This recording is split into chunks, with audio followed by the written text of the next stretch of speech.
ምንድነው የብሉይ ኪዳን ጥቅስ እየጠቀሳችሁ ሱሪ አትልበሱ የምትሉ? አይ ካልቀረ ብንስማማ ሱሪውንም ታዩ ምን ያደርግልሻል? ትተሹ ራቁትሽን ማትሄጂ ምን ችግር አለ? ኃጢአተኛ ሰው የሚገባ የት ነው? ሲኦል ምንድን ነው? እመቤታችን አምላክን ወልዳ እርሱ ቤዛ ሆኖ ባያድነን ኖሮ እንደ ሰዶም እንደ ገሞራ ማለት በስጋ ብቻ አይደለም በነፍስም ገሃነም በወረደ ነበር ነው። በሰዶም የተሰራው በገሞራ የተሰራው ኃጢአት በእነሱ ከተሰራው ኃጢአት በላይ አሁን እየተሰራ አይደለም? ንገሩኝ። ኧረ በሞቴ በአዲስ ኪዳን አልተሰራም? በተለይ አሁን የከፋ እየሰራ ነው። አሁን ግን ጨርሶ እንዳንጠፋ ፍጹም አማላጅ ማን አለችን? እመቤታችን። የጻድቅና የኃጥእ መለያው እሱ ነው። አንድ እጅግ የቆሳሰለ የቆሸሸ ልብስ የለበሰ አንድ የኔ ቢጤ ከቤት ልግባና ጥቂት አረፍ ልበል ቢለኝ ወይ እናንተም ቢላችሁ የሚታየን ድሃ ነው በርዶ ትርቦት ይሆናል የሚለው ነው ወይስ ቁስሉና የቆሸሸ ልብስ ነው?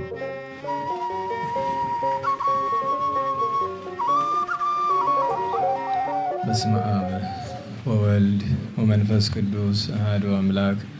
በስመ አብ ወወልድ ወመንፈስ ቅዱስ አሐዱ አምላክ። በስመ አብ ወወልድ ወመንፈስ ቅዱስ አሐዱ አምላክ አሜን። የአባቶቻችን አምላክ የቸርነት ባለቤት ቸሩ እግዚአብሔር ከዚህ ሰዓት ከዚህ ዕለት ያደረሰን ቅዱስ ክቡር ምስጉን ስሙ የተመሰገነ ይሁን። እንዴት ዋላችሁ? ቸርነት፣ ምሕረት፣ ይቅርታ፣ ርኅራኄ የባሕርይ ገንዘቡ የሆነ አምላካችን መድኃኒታችን ኢየሱስ ክርስቶስ ለአምላክነቱ እንደሚገባ በድጋሚ ቅዱስ ስሙ የተመሰገነ ይሁን። ወላዲተ አምላክ ቅድስት ንጽሕት ድንግል ማርያም መብርሃን እመቤታችን፣ ቅዱስ መስቀል፣ ቅድስት ቤተ ክርስቲያን፣ ወዳጆቹ ቅዱሳን ሁሉ የተመሰገኑ ይሁኑ። እንኳን አደረሳችሁ። ቸሩ መድኃኒታችን ከንጹሐን በረከት ያሳድርብን። ትንቢተ ኢሳይያስ ምዕራፍ 1 ቁጥር 4 እስከ 10 ኃጢአተኛ ወገንና አመፅ የተሞላበት ሕዝብ፣ የክፉዎች ዘር፣ በደለኞች ሆይ ወዮላችሁ። እግዚአብሔርን ተዋችሁት፣ የእስራኤልንም ቅዱስ አስቆጣችሁት። እንግዲህ በበደል ላይ በደል እየጨመራችሁ ለምን ትቀሰፋላችሁ? ራስ ሁሉ ለሕማም ልብም ሁሉ ለሐዘን ሆኗል። ከእግር ጫማ አንስቶ እስከ ራስ ድረስ ጤና የለውም፣ ቁስልና እበጥ የሚመግልም ነው። አልፈረጠም አልተጠገነምም፣ በዘይትም አልለዘበም። ምድራችሁ ባድማ ናት፣ ከተሞቻችሁ በእሳት ተቃጠሉ። እርሻችሁም በፊታችሁ ባዕዳን ይበሉታል፣ ጠላትም ያጠፋዋል፣ ባድማም ያደርገዋል። የጽዮንም ሴት ልጅ በወይን ቦታ እንዳለ ዳስ እንደ አዝመራ ጠባቂ ጎጆ እንደተከበበችም ከተማ ሆና ቀረች። የሰራዊት ጌታ እግዚአብሔር ዘርን ባያስቀርልን ኑሮ እንደ ሰዶም በሆንን እንደ ገሞራም በመሰልን ነበር። ስለ ቅዱስ ቃሉ ቸሩ እግዚአብሔር የተመሰገነ ይሁን። ርዕሳችን በ9ኛው ቁጥር ላይ ያለው በመጨረሻ ያነበብነው ኃይለ ቃል ይሆናል። ሶባኮ እግዚአብሔር ጸባኦት ዛትረፈ ለነ ዘራ እምኮነ ከመሰዶም ወከመገሞራ መሰልነ ያለውን ኃይለ ቃል ለትምህርታችን ማንሻ እናደርጋለን። የሰራዊት ጌታ እግዚአብሔር ዘርን ባያስቀርልን ኑሮ እንደ ሰዶም በሆን ገሞራንም በመሰልን ነበር የሚለውን ለነገረ ማርያም ትምህርታችን ማንሻ ይሆናል። ርዕሳችን ወላዲተ አምላክ በትንቢተ ኢሳይያስ ክፍል 3 ነው። ትናንት ትንቢት ጀምረናል። በቀደም መግቢያ ነበረም። ይህ ኃይለ ቃል ምን ማለት ነው የሚለውን በአጭር እንመለከታለን። ከሱ አስቀድሞ ግን የዕለቱን በዓል ጥቂት እናዘክራለን። ዛሬ እንደምታውቁት በቅድስት ቤተ ክርስቲያን ታሪክ ውስጥ ለየት ያለ ገድል ያመጡ ቅዱሳን አሉ። እንደ አባ እንጦንስ ከሰው ተለይቶ የቆብ ስርዓት ይዞ ምንኩስናን የጀመረው አባ እንጦንስ ነው። ብሕትውናን የጀመረው አባ ጳውሊ ነው። ዛሬ የምናውቀውን አይነት ብሕትውና የተጀመረ በአባ ጳውሊ፣ ምንኩስና ደግሞ የተጀመረ በቅዱስ እንጦንስ ነው። መነኮሳት በማህበር ሆነው ስርዓት ይዘው አብረው እየተመገቡ አብረው እየጸለዩ እንዲኖሩ ስርዓት የጀመረ አባታችን ቅዱስ ጳኩሚስ ነው። በቤተ ክርስቲያን ታሪክ ታይቶ የማይታወቅ ገድል በማምጣቱ ምክንያት ከደጋግ አባቶች እንኳ ተቃውሞ የገጠመው ከአንዴም ሁለቴ አባ ስምዖን ዘአምድ ወይም አምዳዊ ቅዱስ ስምዖን ዛሬ ዕረፍት በዓሉ ነው። እንዳይምታታባችሁ ስምዖን ዘአምድ የሚባሉ ወደ 4 ቅዱሳን አሉ። ከነዚያ ውስጥ በኢትዮጵያ ኦርቶዶክስ ተዋሕዶ ቤተክርስቲያን ቢያንስ 2ቱን እናከብራለን። አንደኛውን ልብ ብላችሁ አስባችሁት ከሆነ ስምዖን ዘደብረ አንጾኪያ የሚል በ29 የምናከብረው እሱም ምሰሶ ላይ ቁሞ ነው። ቅዱስ ስምዖን ዘአምድን አብነት አድርገው በስሙም በግብሩም የተጠሩ ብዙ አባቶች አሉ። በስሙ ሳይጠሩ በግብሩ የተጠሩ እንደነ ዳንኤል ዘአምድ እንደነ አጋቶን ዘአምድ ያሉ አባቶች አሉ። አባ ዳንኤል ሶርያዊ እና አባ አጋቶን ግብፃዊ፣ እነሱም ምሰሶ ላይ መቆም እና አባታችን አባ አጋቶ ማን ነው? አባ ስምዖን በ4ኛው ክፍለ ዘመን ነው የተወለደው። ሶሪያ ውስጥ ነው። ምናልባት የትውልድ ስፍራው ዛሬ በሰሜን ምዕራብ ሶሪያ አሌፖ የሚባል አካባቢ ላይ የምትገኝ ትሆናለች። እዚያ ተወልዶ ወላጆቹ የተባረኩ ነበሩ። በተለይ እናቱ ማርታ ትባላለች። ያው በሌላ በገድል መጽሐፉ ነው እንጂ በስንክሳር ስሟ አልተጠቀሰም። ቅድስት ማርታ ትባላለች። የተባረከች ሰው ነበረች። አባቱም ጥሩ ሰው ነበረ። ስርዓት ሃይማኖት አስተምረው አሳድገው እረኛ ያደረጉት እና ከቀናት በአንድ ቀን ቅዱሳት መጻሕፍትን ይወድ ነበርና ወደ ቤተ ክርስቲያን ሄዶ ካህኑ ወንጌል ሲያነብ ይሰማዋል። ካህኑ የሚያነበው ወንጌል የቅዱስ ማቴዎስ ወንጌል ምዕራፍ 5፣ 6፣ 7 ነበረ። በቤተ ክርስቲያን ታሪክ ይሄ ትምህርት አንቀጸ ብፁዓን ወይም የተራራው ስብከት ይባላል አይደለም? በዘመናዊ ጥናት የተሰማሩ ሰዎች ደግሞ ጎልደን ወርድስ ኦፍ ዘ ባይብል ወይም የጌታችን ስም ጠርተው የጌታ ወርቃማ ቃላት ይላሉ። ወንጌል 100% ሁለንተናዋ ወርቃማ ናት። ለነሱ ግን ያው በስጋዊ አይን ሲመለከቱት ጠላቶቻችሁን ውደዱ፣ የሚረግማችሁን መርቁ የሚሉ ኃይለ ቃላትን ስለሚያዩ እነዚህ ናቸው የወንጌል ወርቃማ ቃላት ይላሉ። የወንጌል ሁሉም ቃላት ወርቃማ ናቸው። የጌታ ትእዛዝ ሁሉ ወርቃማ ነው እና እነዚያን ቃላት ሰማ። ወደ ቤትም አልተመለሰም። ወጥቶ በረሃ ገባ። መጀመሪያ የገባበት ገዳም ላይ መነኮሳቱ የማህበር ስርዓት አላቸው። እሱ የማህበሩ ስርዓት አይገባም። ቀንም መጸለይ ነው፣ ሌሊትም መጸለይ ነው። ኋላ ግን ሰው አድርጎት የማያውቀው አንድ አዲስ ነገር አመጣ። ገመድ ታውቃላችሁ አይደለም? እንዴት ዋላችሁ? ገመድ ብዙ አይነት ነው አይደለም? ለስላሳ ገመድ አለ፣ ሸካራ ገመድ። ሸካራ ገመድ ታውቃላችሁ? በእጃችሁ ይዛችሁት በዛና በዚህ ብትጓተቱት እጃችሁን ቆዳችሁን ሊልጥ የሚችል ገጥማችሁ የሚያውቅ ከሆነ አለ ገመድ። እንደዛ አይነት የዛ አይነት ገመድ አመጥቶ ቀጭን አድርጎ ወገቡ ላይ ያሰረው። ሁልጊዜ ለጸሎት ሲነሳ ያጠብቀዋል። ያን የሚያደርግበት ምክንያት ቆርጦት እንዲገባ አይደለም። ዓላማው እሱ አይደለም። አንድ ወይኩን ቅኑ ተሐቆክሙ ወገባችሁን ታጠቁ ተብለናል አይደል? በሃይማኖት ወገብ መታጠቅ ስርዓት ስለሆነ ነው። ሁለተኛ ነገር ጸሎት የሚያደርግ ሰው ወገቡ መታጠቅ ስላለበት ነው። ሶስተኛው ነገር ግን ማጥበቅ የሚፈልግበት ምክንያት በየዕለቱ የሚበላውን ምግብ መቀነስ ይፈልጋል። ታውቃላችሁ አይደለም? መቼም ትዝ ይለኛል ልጆች እያለን በ80ዎቹ አካባቢ አድርሽኝ በየቀኑ ቆሎ እና ውሃ ስለሆነ ብዙ አይደለም፣ ያው ብዙ ትኩረታችን አይስበውም። ልጆች እያለን እኛ የምንፈልግ 16ኛዋን ቀን ነው በግ የሚታረድበትን እና አንድ ጓደኛችን ነበር። በእርግጥ እሱ ትልቃችን ነው፣ በ8 በ9 ዓመት ይበልጠናል። እና በልተን ቶሎ ወዳችን የሚሞላ እና ይገርመናል። ለምንድነው ቶሎ ወዳችን የሚሞላ? ቤት የምንበላውን ያክል ማንበላ እዛ ለምን እዛ መብላት ነው የምንፈልግ? ያድርሽኝ ብለን እና እሱ አዲስ ስልት አመጣ። መጀመሪያ ከፍ ካለ ወንበር ተቀመጠ። እንግዲህ የምንቀመጥ መሬት ላይ ነው፣ ግን ለኩታራ ማን ወንበር ይሰጠዋል? እንደዛሬ አይደለም። ኩታራ ሁሉ ወንበር ላይ አይቀመጥም። የዚያን ጊዜ ወንበሩም የለም፣ ቢኖርም ያስቀምጠና የለም። ስለዚህ መሬት ላይ ተቀመጥነ ማለት ወዳችን ይታጠፋል አይደለም እሱ። ስለዚህ ትንሽ ከፍ ያለች ነገር አመጥቶ ተቀመጠ። ከዛ ትንሽ ይበላና ቀበቶን አንድ ቀዳዳ ያሰፋዋል። ትንሽ ይበላላ እንደዛ። ለምን በድሮ ጊዜ እንዳሁን ዘመን ሱሪ ዝቅ ማድረግ የለም። በጣም አጥብቀን የምንታጠቀው ነበር። በጣም ነውር ነው ማላላት እና ለካ ነው። እና እሱ ተምረን እኛም እያሰፋን ነበር። እና አስቡት፣ እኛ በደንብ ለመብላት ምንድነው ሙያ ያደረግነው? መታጠቂያችን ማስፋት ነው አይደለም?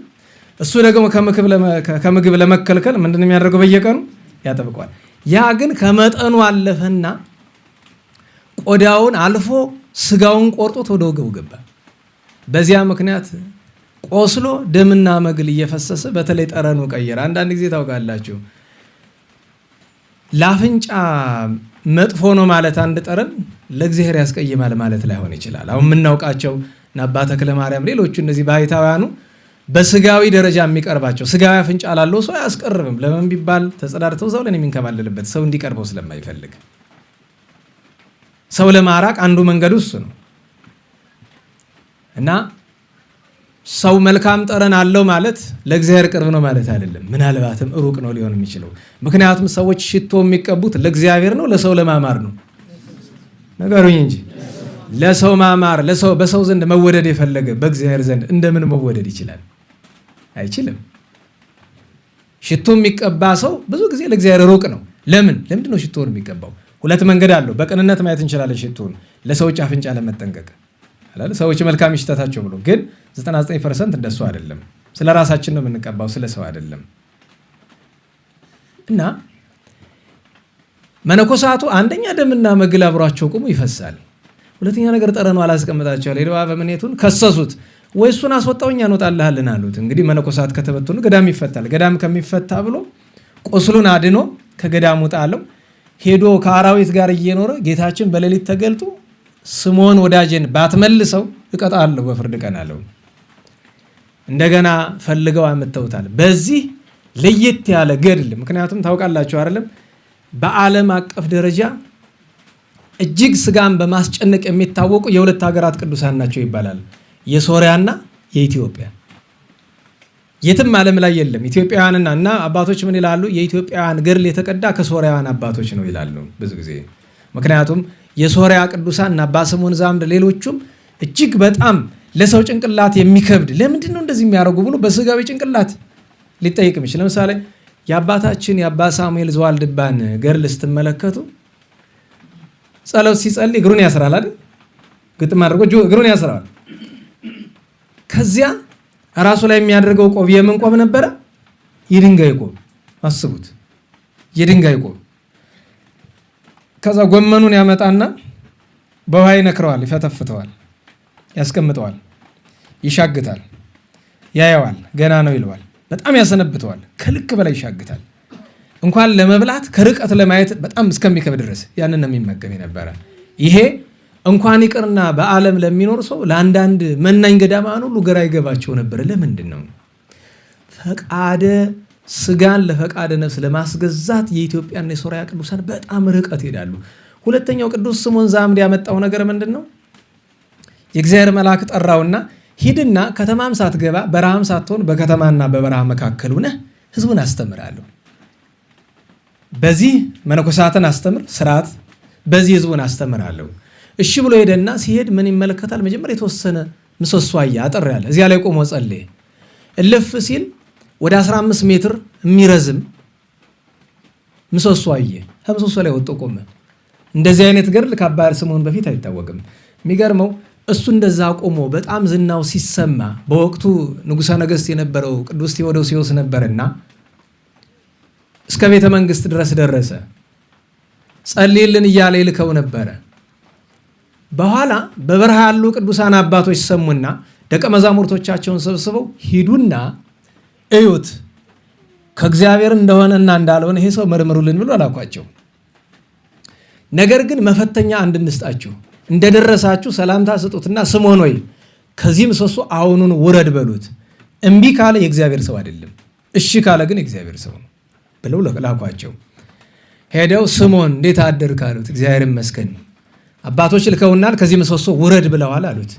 እሺ ብሎ ወረደ። ይቅር በለን ተመለስ ብለውት ተባርከው ሄዱ። ሊጣሉት ነበር የመጡ። ለምን ቢባል ተደርጎ የማያውቅ አዲስ ነገር ሲገኝ መጠንቀቅ ስለሚገባ ማለት ነው። ከዚያ በኋላ ግን በጣም ብዙ ቅዱሳን እሱም መስለውታል፣ ተከትለውታል። የሚገርማችሁ የመጀመሪያ ደቀ መዝሙሩ በጣም ያገለገለው ዛሬ በዓሉን የምናከብርለት ሶሪያዊ አባ እንጦንስ ነው። ሌላኛው እንጦንስ ማለት ነው። የዚህን ቅዱስ ስጋም የገነዘ በኋላም ሊቀ ጳጳሳት ሲመጣ አብሮ የቀበረ እሱ ነው። ስለዚህ ቅዱስ ሰው አንድ ስለ እናቱ ልንገራቸው። እናቱ ቅድም ማን ትባላለች ብላ ስሟ ብያቸዋለሁ? ቅድስት ማርታ። አባቱ አባ ስምዖን የት እንዳለ ፈልጎ ሳያገኘው ሞተ። እናቱ ግን ፈልጋ ስትደርስ እሱ ያለበት አካባቢ ደስታዋ ገና ሳይጀምር ደቀ መዝሙሩን ልኮ ከዚያች ስፍራ እንዳታልፊ አላት። ምክንያቱም እሱ እንዳታልፊ ካላት ስፍራ ወዲህ የመነኮሳት ስፍራ ነው፣ ወንዶች መነኮሳት የሚኖሩበት ነው እና ሴቶች ይመጣሉ ከሱ ዘንድ ለመባረክ፣ ግን ከርቀቱ ነው የሚፈልጉት ነገር ተሟልቶላቸው ይሄዳሉ እንጂ ከወንዶች መነኮሳት ካሉበት አይገቡም ነበር። እናቱ ልምጣ አለች። አይሆንም ማለት ምን ነው ልጄ፣ ለስንት ዓመት ፈልጌ ባይቀርብዬ ባነጋግርህ ምን አለ አላት። እናቴ ሆይ እግዚአብሔር ከፈቀደ በገነት ያገናኘን፣ ዝም ብለሽ እዚያው ሁኚ አላት። ቆማ ዝም ብላ ታለቅሳለች። እንዳትመጣ አይሆንም ብሏታል። እንዳትቀርም እናትነቷ ይዟታል። በመካከል እያለቀሰች እንቅልፍ ወሰዳት። ቀና ብሎ ጌታዬ ሆይ ይሄን ነው አልልህም፣ አንተ የምታውቀውን ቸርነት አድርግላት አለ። እዚያው ላይ አረፈች። ኋላ ምን አለ? ስጋዋን አምጡልኝ አለ። መጀመሪያ አትግቢ ብሎ ነበር አይደለ ትሉ እንደሆነ ታስታውሳላችሁ። አባታችን አቡነ አረጋዊ እናታቸውን ቅድስት ዕድናን ይዘው ነው የመጡ አይደለም? ደብረ ዳሞ ውስጥ ይኸው የቅድስትና ገዳም ላይ ተራራው ነው ታች ነው ያለ፣ ታች ነው አለ ኪዳነ ምሕረት። ግን የተቀበረች ታች ነው ላይ ነው? ላይ ነው። ይኸውላችሁ ሴት ከወንድ ወንድ ከሴት አይግባ የተባለ ፈተና ለማራቅ ነው። ገብቷችኋል? ከሞተች በኋላ ምን ፈተና አለው? ይዛችሁ ነው አለና ከምሰሶ ይዘውለት ወጡ። እዚያ ላይ ሆኖ ጸሎተ ሙታንን አደረሰላትና ሲጨርስ እናቴ ሆይ አሁን ደስ አለሽ ብሏል። እንግዲህ አስከሬኗን ነው። ፊቷ ፍግግ አለ። እንኳን ደስ አለሽ በሉ ቀበሯት ብሎ ምሰሶ ስር ተቀበረች። እንግዲህ የሞተ አስከሬን እንዴት ነው ፍግግ የሚል? ይሄ ስልጣን እግዚአብሔር ተአምር ነው። እንኳን ደስ አለሽ በሰማይ ርስት ስላገኘች ስጋው አስከሬኗ እንደ መሳቅ ፍግግ ሲላየውና በሉ ቀበሯት አለ። ተቀበረች። ደስ አለው። እናቱ በሰማይ ተስፋ ስላገኘች ማለት ነው። በዚያ ወቅት የነበረው የአንጾኪያው ሊቀ ጳጳሳት ዝናውን ሰምቶ ሄዶ በረከት ተቀብሎ መጣ። ኋላ ግን አንድ ነገር አሰኘው።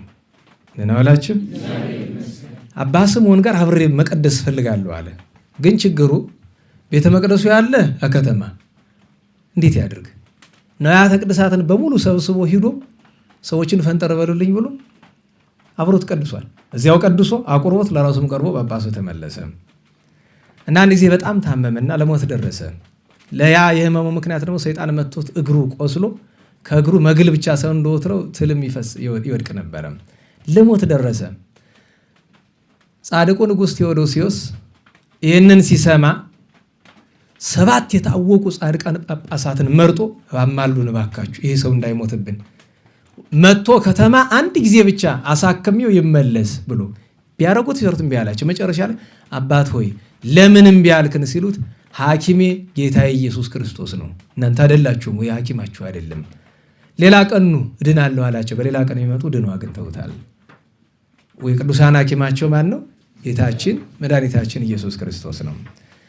ብዙ ገድል፣ ብዙ ድንቅ ስራ፣ ብዙ ተአምራት አድርጓል። የሚያስደንቀው ነገር ታውቃላችሁ፣ ይህስ በስንክሳርም ተጽፏል።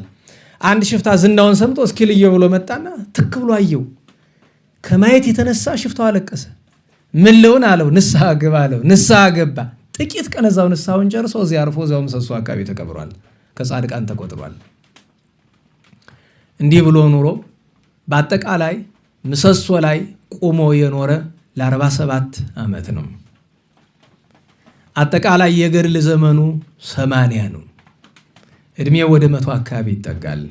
በ5ኛው መቶ ክፍለ ዘመን አጋማሽ አካባቢ አርፎ የረፍቱ ዜና ሲሰማ በጣም ትልቅ ሐዘን የተደረገ፣ በጣም ትልቅ ሐዘን። ምክንያቱም ማረፉንም አላወቁም ነበረ። ደቀ መዝሙሩን ጦንስ ርቆ ሂዶ ነበርና ተመልሶ መጥቶ ቢጠራው አልሰማ አለ። ከምሰሶ ላይ ወጥቶ ቢያየው ጸሎት እያደረገ ከበዛው አርፏል። መላእክት ይዘውት ሄደዋል። በጣም አዝነው አልቅሰው ቀብረውታል። በኋላ ክቡር ስጋውን እስክንድሪያዎች እኛ አፍልሰነዋል ይላሉ። አይታችሁ ከሆነ ስንክሳር ላይ ምንድን ነው የሚለው? ወደ እስክንድሪያ መጥተው ቀበሩት ይላል አይደል? አታዳምጡም አይደል? ስንክሳር ነና ዋላችሁ። የሚነበብ ለማን ነው? እና ታዲያ የማትሰሙ ስንክሳሩ ላይ ምን ይላል? ባረፈም ጊዜ ወደ እስክንድሪያ መጥተው ቀበሩት። ያን ታሪክ ዘሎ ወደ ፍልሰቱ መጥቶ ነው እንጂ የተቀበረ እዚያው ምሰሶ ስር ነው ለመጀመሪያው ጊዜ። ታዲያ ከሁሉ የሚያስገርመኝ እንደው በፍልሰታ ጊዜም ክብረ በዓሉ የሚከበርበት ምክንያት በነገራችሁ ላይ የእስክንድሪያዎች በዓል ዛሬ እረፍቱ አይለውም፣ ፍልሰቱ ነው የሚሉት እነሱ። እረፍቱ መቼ እንደሚያከብሩት አላወቅኩም። ዛሬ ግን ፍልሰቱ ነው የሚሉ። የእመቤታችን ጾም ነውና ከእመቤታችን ጋር የተያዘውን ታሪክ ማንሳት የተገባ ነው። የታሪክ ዘመን አገናኝቷቸው በነገራችሁ ላይ ቅዱስ ስምዖን ዘአምድ ሊቅ ነው፣ እንድታውቁ ሊቅ ነው። ሃይማኖተ አበው ላይ ጸሎተ ስምዖን አምዳዊ የሚል አታዩ? እና ቅዱስ ኤፍሬም ሶርያዊና ስምዖን ዘአምድ ከቅዱስ ያዕቆብ ዘንጽቤን ተምረው አድገዋል። በእድሜ ኤፍሬም ሶርያዊ ይበልጣል፣ ትልቅ ነው፣ እሱ የቆየ ነው። እና በተለያየ ጎዳና ሂደው ቆይተው በተክሪት ላይ ተሾመ መባልን ቅዱስ ኤፍሬም ተሾመ መባልን ሰምቶ ሰላም ሊለው ሹመት ያዳብር ሊለው ይመጣል። ሲያስተምር ይሰማዋል። ምን እያለ? እመቤቴ ማርያም። ከዚያ ጊዜ በፊት ብዙ ያልተለመደ ቃል ነበረ። አልነበረም ሳይሆን ግን በአደባባዩ አልተለመደም። እመቤቴ ማለት ዝቴ ማለት እና እመቤቴ ሲል ይሰማዋል። መምህራችን ያልነገረንን ህምን አመቶት ነው ብሎ በኋላ ጉባኤ ከተፈታ በኋላ ሰላምታ ተለዋውጦ በቆይታ አንተ ወንድሜ ቅድም እግዝእቴ እመቤቴ እያልክ ስታስተምር ስታመሰግን የነበረ ህምን አገኘኸው አለው። መንፈስ ቅዱስ ገልጦልኝ እንዳይለው ውዳሴ ከንቱ ነው። ስለዚህ ምን አለ? መምህር ያዕቆብ ነው የነገረኝ አለው። እና ታዲያ ውዳሴ ከንቱ ለማራቅ ቅዱስ ኤፍሬም ዋሸ ይመስለናል? አልዋሸም። እውነትም መምህሩ ነው ያስተማረው። ቅዱስ ኤፍሬም ግን በአጸደ ስጋ ሳይሆን በአጸደ ነፍሱ ነው ያስተማረው። ቅዱስ ያዕቆብማ የእኔስ መምህር አይደለ? መች ነገረን? ነግሮናል። አልነገረንም። እና እንደ ዛሬ ዘመን አይደለምና ምን ተባባሉ? ይመስክር ተባባሉ። ማን? ቅዱስ ያዕቆብ። የት ነው ያለ? መቃብር ውስጥ።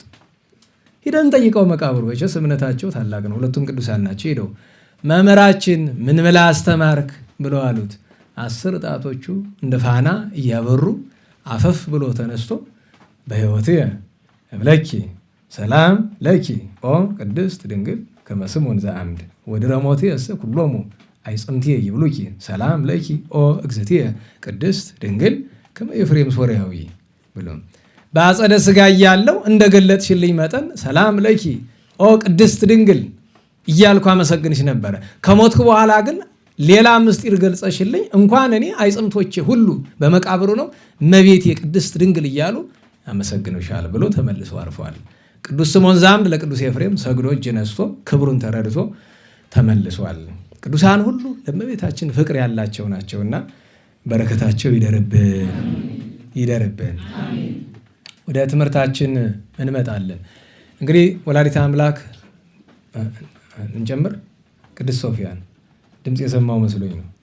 ቅድስት ሶፊያ ዛሬ ኢጣሊያዊቷ ቅድስት ሶፊያ ዓመታዊ በዓሏ ነው አይደል?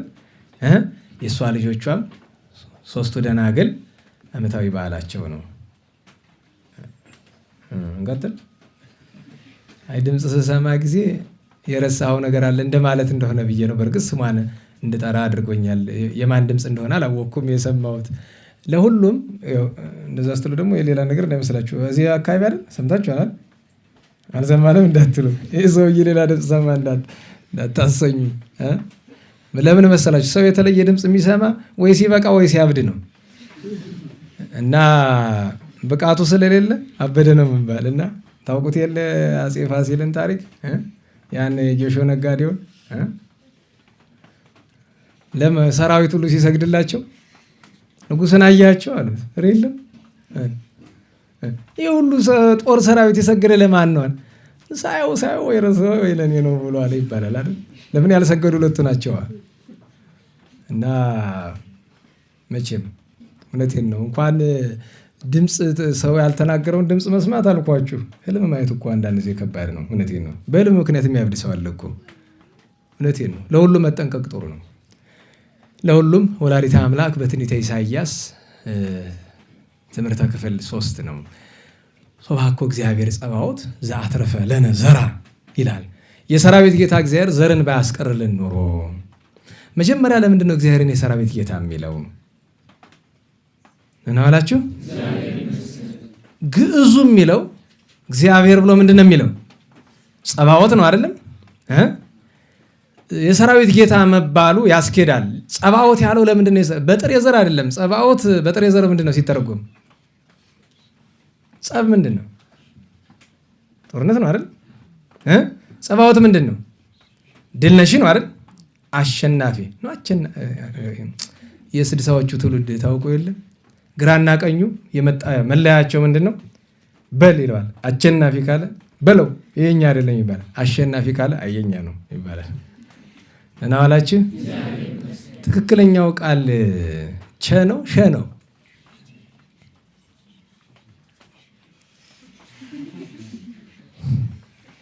ይኸውላችሁ እንደየስፍራው ሆኖ ነው የቸገረ። የተለመደው ሸ ነው በአብዛኛው። ቸ ዘዬ ነው ግን ይነቀፋል? አይነቀፍም። አይነቀፍም እኮ እሱም።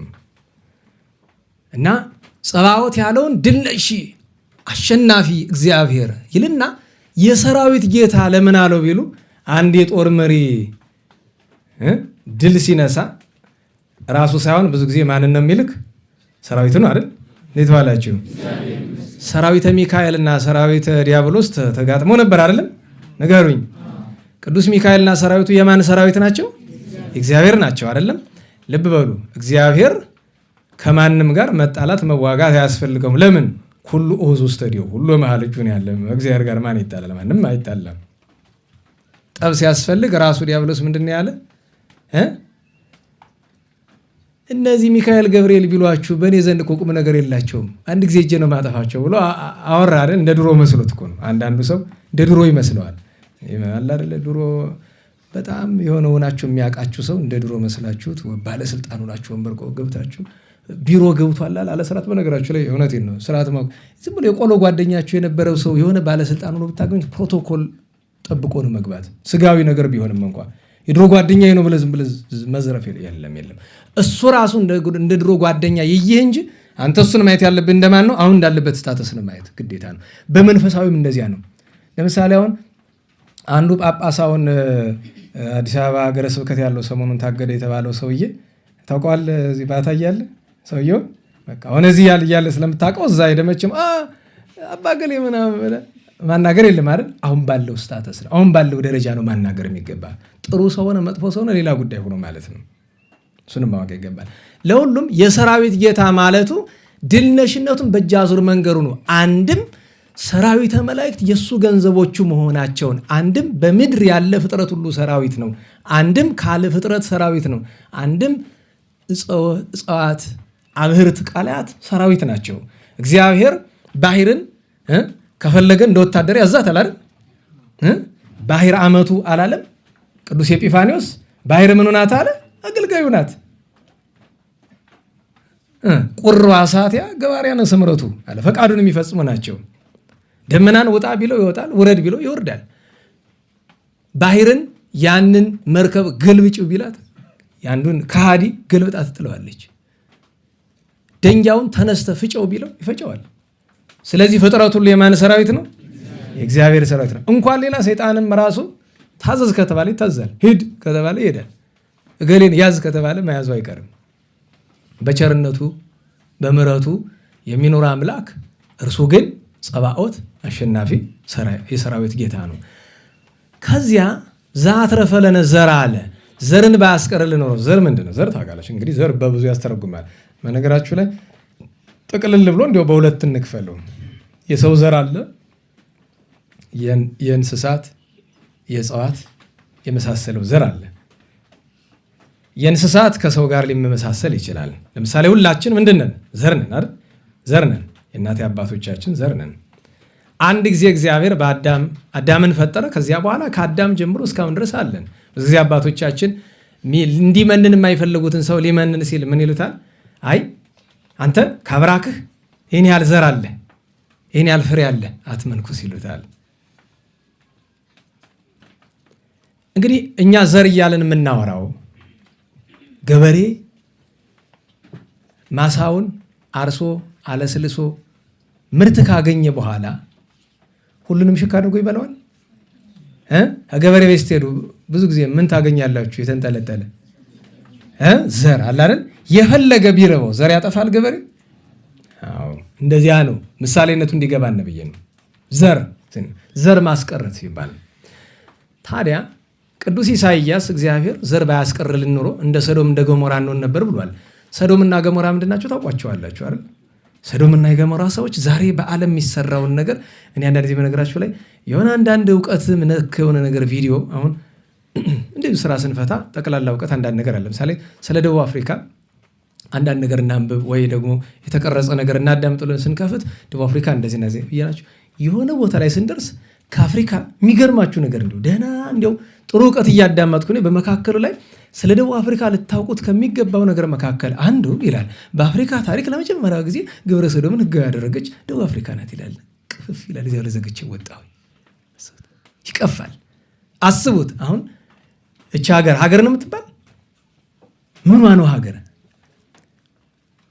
እግዚአብሔርን በይፋ በዓለም ላይ ግብረ ሰዶማዊነትን የፈቀዱ ያን አጸያፊ ድርጊት የፈቀዱ ሀገራት በሙሉ በአደባባይ ይፋዊ ጦርነት ያወጁ ማን ላይ ነው? እግዚአብሔር ላይ። ደህና ዋላችሁ። ሰይጣን ይረዳናል መስሏቸው እሱን አምልከው አይደለ? በነገራችሁ ላይ ይፋዊ የሰይጣን አምልኮ እኮ ነው ግብረ ሰዶማዊነት። እንዲያው እንዲህ ተራ ነገር የሚመስለው አለ። ተጠንቀቁ። ዘመናዊ ትምህርት ቤት ልጆቻችሁን ስታስገቡ ተጠንቀቁ። ብዙ ነገር እየሰማን ነው።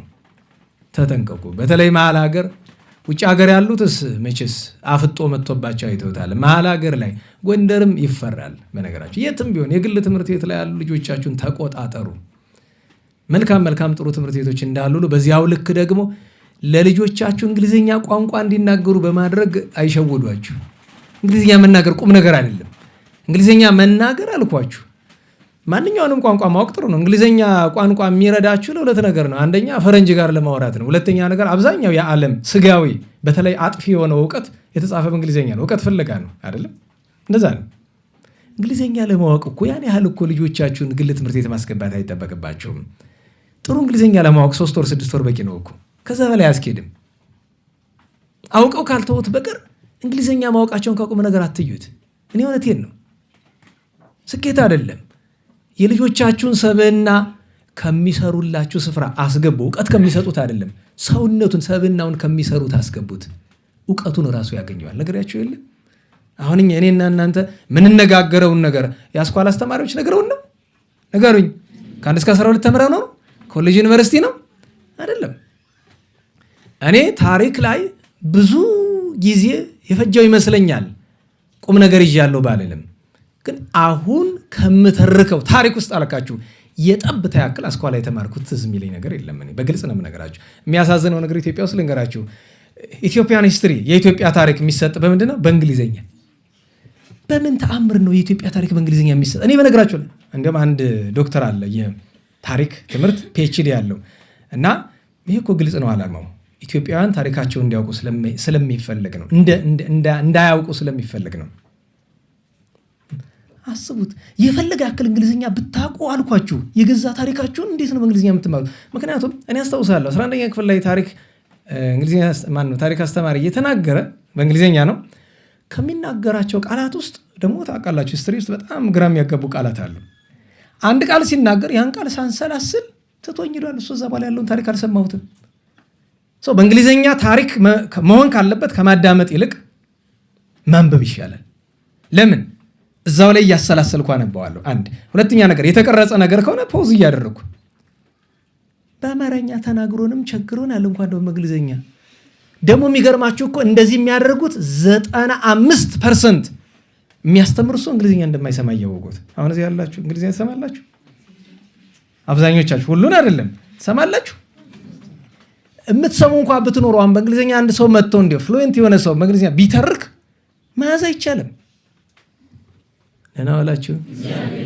ወደዛ ስቦ ወስዶ ነው እንዲያው እና ዓለም ላይ ያሉ ብዙ ሀገራት በጌታችን ላይ በሃይማኖት ላይ የጦርነት አዋጅ አውጀዋል። የዚህ መገለጫው ያ ነው፣ ግብረ ሰዶማዊነት ነው። እና እንዲያው በዓለም ታሪክ ስንት ክፉ የሰሩ እያሉ ግን ለክፉ ነገር ሁሉ ማናጸሪያ እነማን ናቸው? ሰዶምና ገሞራ። ለምን? ከነሱ የከፋ ኃጢአት ስለሌለ እና እንደ ሰዶምና እንደ ገሞራ አለ። ኋላ ዘርን ባያስቀርልን ነው። ዘርን ባያስቀርልን አባቶቻችን ለብዙ ተርጉመዋል። የመጀመሪያው ነገር እንዴት ዋላችሁ?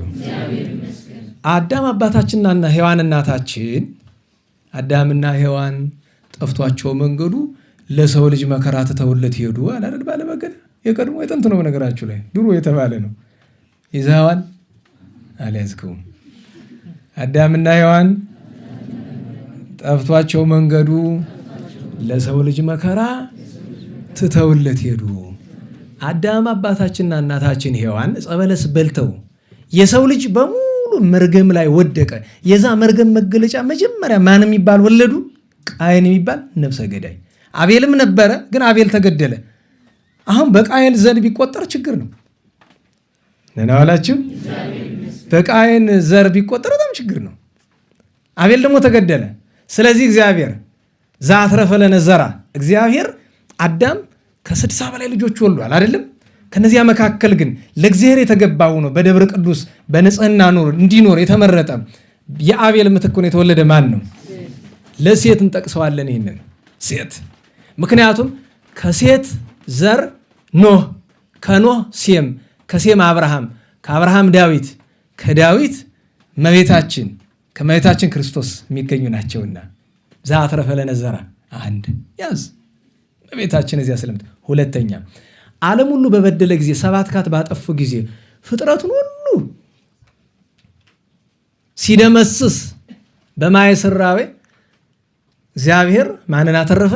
አባታችን ተናገሩ እንጂ ሁላችን አሁን የማን ልጆች ነን? የኖህ ልጆች ነን። ከሁሉ ግን አንቲ በአማን ምክሐ ዘመድነ ዛሬ ውዳሴ ማርያም ስንበተ ክርስቲያን ላይ ምክሐ ዘመድነ የሚላት የባሕርያችን መመኪያ የሆነች እናታችን እመቤታችን ቅድስት ድንግል ማርያም ከማን ዘር ነው የተገኘችው? ከአባታችን ከኖህ። ዘአትረፈ ለነ ዘራ ለኖህ ተጠቀሰ። ሶስተኛ አባታችን አብርሃምን ልጅ አጥቶ ኖሮ በኋላ ይስማኤልን ወለደ። ሌሎች 6 ልጆችንም ከኬጡራ ወልዷል። ግን እግዚአብሔር ስለ ይስሐቅ አንድ ነገር ብሎታል። ሚስሐቅ ወልድከ ቀጥሎ አምጣው ጥቅሱን ሰመይ ለከ ዘር ዘር የሚቆጠርልህ ከማን ነው አለው። እንዴት ዋላችሁ? ከይስሐቅ የተወለደ ሁሉ ጻድቅ ስለሆነ አይደለም እንደዛ የሚለው። ከይስሐቅ ኤሳው ተወልዷል፣ ከኤሳው ያ ሁሉ ተወልዷል። ከያዕቆብ የተወለዱ 12ቱ ነገድ እኮ 11ዱ አስቸጋሪዎች ነበሩ አይደለም? አያችሁ፣ ዘር ይቆጠራል ብሎ ሲለው ከይስሐቅ ዘር ይቆጠራል ማለት ከይስሐቅ ትውልድ እመቤታችን እንደምትወለድ መናገር ነው። ምክንያቱም የኛ መዳኛ ይስሐቅ አልነበረም። መዳኛችን ማናት? እመቤታችን ናት። ለይስሐቅ ያስጠቅሳል። እንዲያ እያልን ሰዓት ለመቆጠብ እንውረድና አባቶች እስከዚህ ድረስ በነገራችሁ ላይ የትርጓሜ ሰዎች ካላችሁ በትርጓሜ የለም፣ ይሄ የቃል አተታ ነው። ያዝ ጎበዝ ካለ በተለይ ትርጓሜ ሰዎች ካላችሁ። ከዚህ በኋላ ግን የትርጓሜውን ነው የምነግራችሁ፣ የተጻፈውን ማለት ነው። እግዚአብሔር ዘርን ባያስቀርልን ኑሮ ብሎ አባቶቻችን ምን ይላሉ? እነ ዳዊት እነ ሰሎሞን ሲያርፉ እነ ሕዝቅያስን እነ ኢዮሴፍ፣ በተለይ ሕዝቅያስን ታውቃላችኋል። ዳዊት አባታችን ቅዱስ ዳዊት ካረፈ በኋላ ለመጀመሪያው ጊዜ ጣዖት ያላመለከ ብቸኛው ንጉሥ ማን ነው? ሕዝቅያስ ነው። ምክንያቱም ቅዱስ ሰሎሞንም ቢሆን ለጣዖት ሰግዷል፣ ንስሐ ቢገባበትም እንኳን። ስለዚህ በዳዊት ፈንታ ነገስታት፣ ጻድቃን ነገስታት አለቁ ብለን ስንል ለትውልድ ለዘር እግዚአብሔር ያደረበት ማን ተገኘ? ሕዝቅያስ። እሱም የእመቤታችን ቅድመ አያቷ ነው። የዳን ነው በሕዝቅያስ አይደለም፣ በእመቤታችን ምክንያት ነው።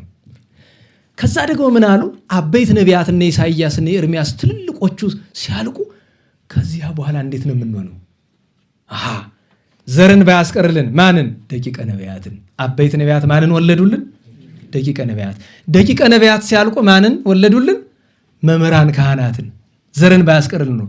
መምህራን ካህናት የነበሩት የብሉይ ኪዳን ሲያልቁ ማንን ተካልን? ሐዋርያትን፣ አርድእትን።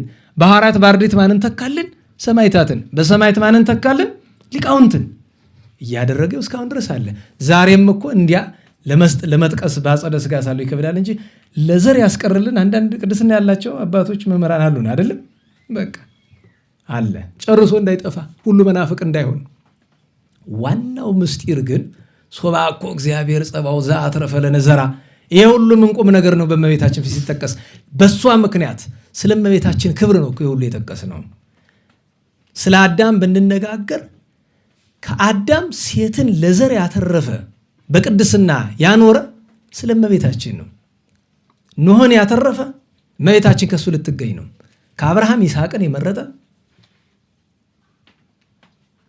ከዚያም ወርዶ ሕዝቅያስን ያስጠቀሰን ነቢያት ካህናትን ያስጠቀሰ ከእነርሱ እመቤታችን ተወልዳ እኛ ልንድንባት ነው።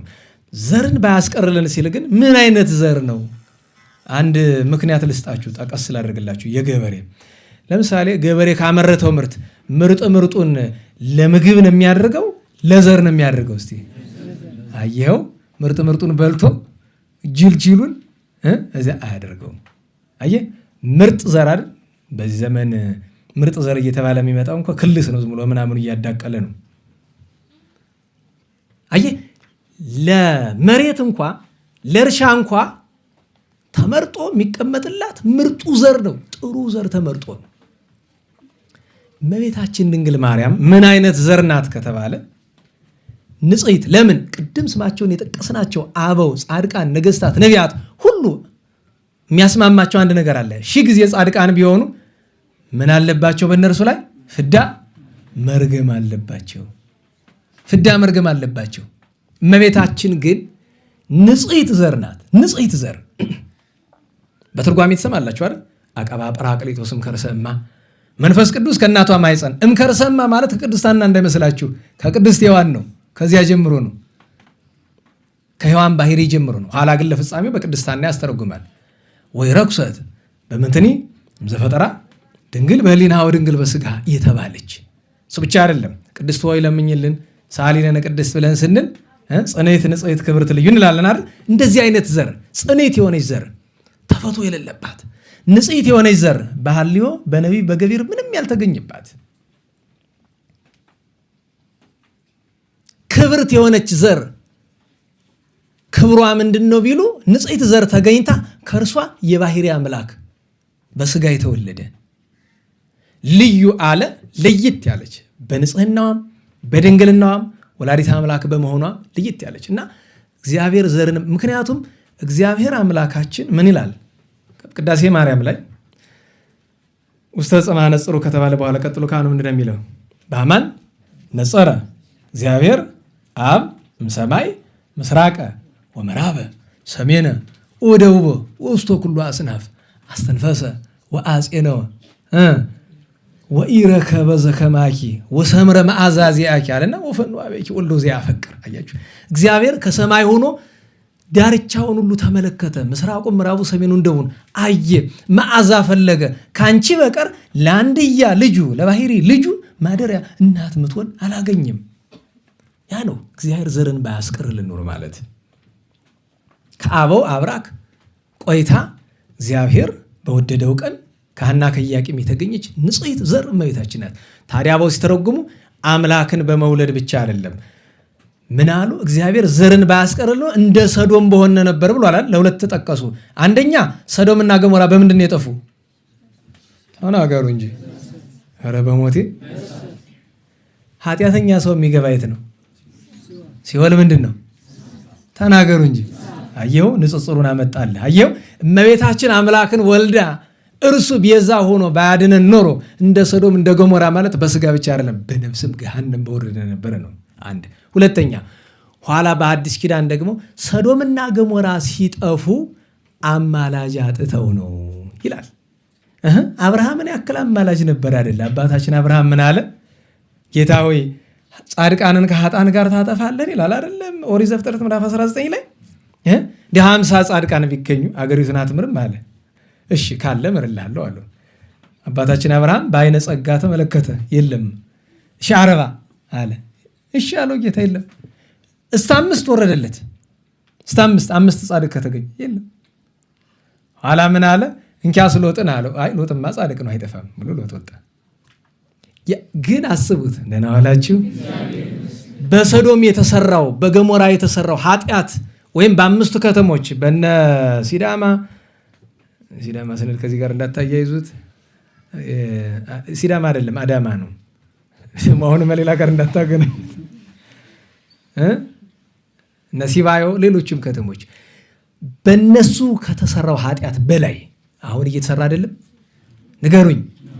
ኧረ በሞቴ በአዲስ ኪዳን አልተሰራም። በተለይ አሁን የከፋ እየሰራ ነው። አሁን ግን ጨርሶ እንዳንጠፋ ፍጹም አማላጅ ማናለችን? እመቤታችን። ለዚያ ነው ሰዶም ገሞራ እንደ እመቤታችን አይነት ፍጽምት አማላጅ ስላልነበራቸው ነው የጠፉና እኛ ግን እንደ ሰዶም እንደ ገሞራ እንዳንሆን እንዲህ ያለች አማላጅ የእናት አማላጅ ሰጥቶናልና ሶባኮ እግዚአብሔር ጸባው ዘአትረፈ ለነ ዘራ እንዲህ ያለ ምስጢር ያስጠቅሳል። የእመቤታችን በረከቷ ጣዕሟ ይደርብን፣ ከሰንበት በረከተ ረድኤት ያሳትፈን። የተአምረ ማርያም እንጥቀስና መልካ ውዳሴ ጮኸን እንጨርሳለን። የእመቤታችን ተአምር እኔ እግዚአብሔር በሚያውቀው ተአምሩን እዚህ በፊት በተደጋጋሚ ተአምረ ማርያም ላይ ሲነበብ የሰማችሁት ሊሆን ይችላል። እዚህም ተነጋግረ ይሆናል። እኔ ግን ተአምሩን ልንገራችሁና የምጠይቃችሁ ጥያቄ አለኝ። እመቤታችን ድንግል ማርያም አምላካችንን በድንግልና ከመጸነስዋ በፊት ከአረጋዊ ዮሴፍ ቤት እንደገባች የፈት ልማድ የላትም፣ ስራ መፍታት አትወድምና ንጽሕት እመቤታችን እንስራ ተሸክማ ወደ ወንዝ ወረደች። ከዚያ እስራኤላውያን የእስራኤል ውሃ እንደ ፎገራ ውሃ ነው ይባላል። ፎገራ የምታውቁ ከሆነ በወረታ አካባቢ ጉድጓድ ውሃ ማለት ነው። እዚያ ሲቀዱ ቆይተው ገመዱ ተበጠሰባቸው። ከዚያ የተጠማ ውሻ መጣ። በጣም ከመጠማቱ የተነሳ እያለከለከ ሲዞር ሂድ ሂድ እያሉ ያባረሩታል። ደህና ዋላችሁ። እነሱ አባቶቻችን ይላሉ ጻድቅ የሚያየውና ኃጥእ የሚያየው ይለያያል ይላሉ። ሀቅ ሊኖራቸው ይችላል። ውሻው መጥቶ ቢጠጣባቸው ለከፈው ይባላል አይደለም? ለእነሱ የታያቸው እሱ ነው። እመቤታችን የታያት ደግሞ መጥቶ መልከፉ አይደለም፣ የእሱ ጥምን የታያት። የጻድቅና የኃጥእ መለያው እሱ ነው።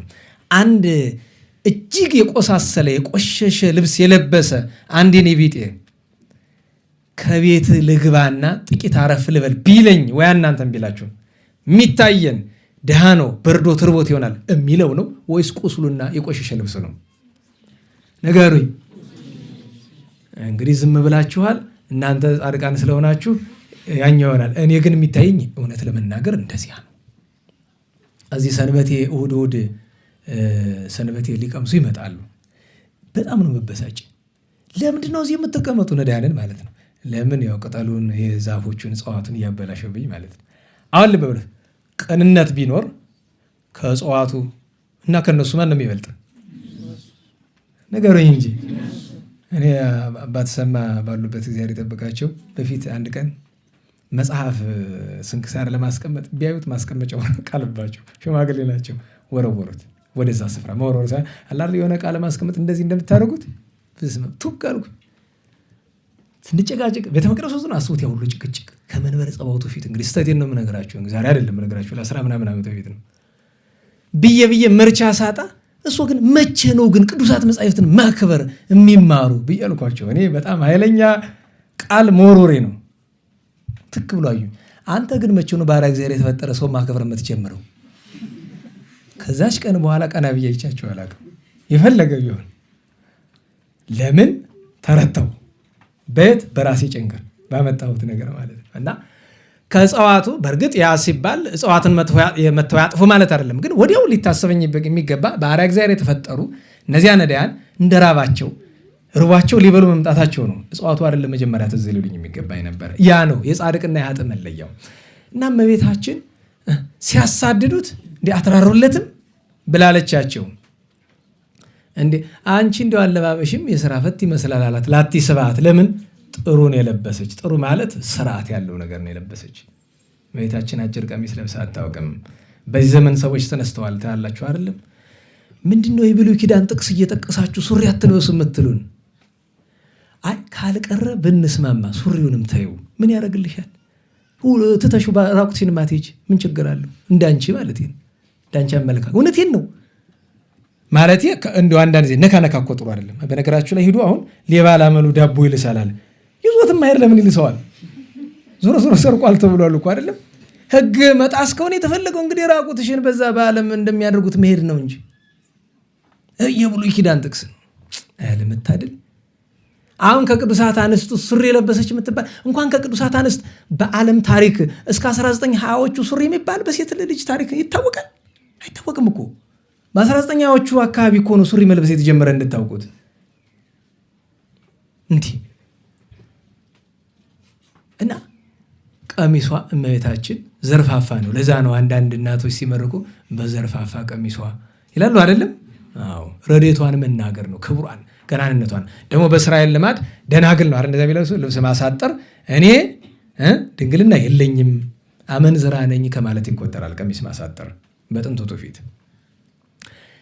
ከዚያ እመቤታችን ውሻውን ስታየው አለቀሰች። ና አለችው። መጣ። ጫማዋን አውልቃ አጠጣችው። ልብ በሉ። ምክንያቱም ይለክፍብኛል አይደለ ስጋታቸው የነበረ ከውሃው አረቃ ውሃው አይደለ የሚያስፈልገው ለሱ በዚህ አጠጣችው። ከዚያ እነሱ ተመለከቷትና ሊያሾፉ ፈልገው ነው እነሱ አንቴኑ ትምህርዮ ለዝንቱ ከልብ እንዴ ለዚህ ውሻ ምትራሪ አንቺ ነሽ እምኔኪኑ ይትወለድ ክርስቶስ ዘይብልዎ መሲህ እንደ በዚህ ወራት ክርስቶስ ይወርዳል ይወለዳል ይባላል ካንቺ ሆነ እንደ የሚወለደው ሊያሾፉ ነው በእነሱ ቤት። ያን ጊዜ ግን አሹፎ ሳይጨርሱ እንስራዋ ጎሎ ነበራል ስታጠጣው አይናቸው ያየዘው ላይ ሞላ። የት ልታገኝ ነው አሁን እንዴት ብለሽ ነው አሁን መንገዱን የምትሄጂው ብለው ሲሉ ሞልቶ አዩ። ደንግጠው ሄዱ። ከዚያ በኋላ ቅዱስ ገብርኤል መጥቶ ብስራት አሰማት። በሕቱም ድንግልና ጸንሳ በተድላ መለኮት በሕቱም ድንግልና አምላካችንን ወለደችው። አሁን ጥያቄ የምጠይቃችሁ ምንድን ነው? ዋናው ተአምር መቼስ ተአምር ማለት ሰዎች ማድረግ በሰው አቅም መደረግ የማይችል ነገር ነው አይደለም? ንገሩኝ። ተአምር ማለት ከሰው አቅም በላይ የሆነ ነገር ነው። እዚህ ታሪክ ውስጥ የእመቤታችን ታሪክ ውስጥ ዋናው ተአምር የእንስራው ከጎደለበት ማንም ሳይነካው ተመልሶ መሙላቱ ነው ወይስ ለውሻው መራራቷ ነው? እውነተኛ ክርስቲያን ከሆናችሁ የእንስራ መሙላቱን አትመርጡም። ይሄን ያስተማሪ መመሪያ ናቸው። ዘይት ነግራችኋል አይደል? የኔ ልጅ ከተአምር ሁሉ ምን ይደንቃል አሉ። አይ እውር ማብራትም ጎባጣ ማቅናትም እንዲሁ ሁሉም ይደንቃል፣ ግን የድንቅ ድንቅ ሞት ማንሳት ነው። እንዲሁ ካለቀ በኋላ ስላቸው አይ እሱ ተአምር አይደለም አሉ። እና ተአምር ምንድን ነው አልኳቸው። ሰው መውደድ ነው። ሰው ከመውደድ በላይ የሚበልጥ ምንም ተአምር የለም።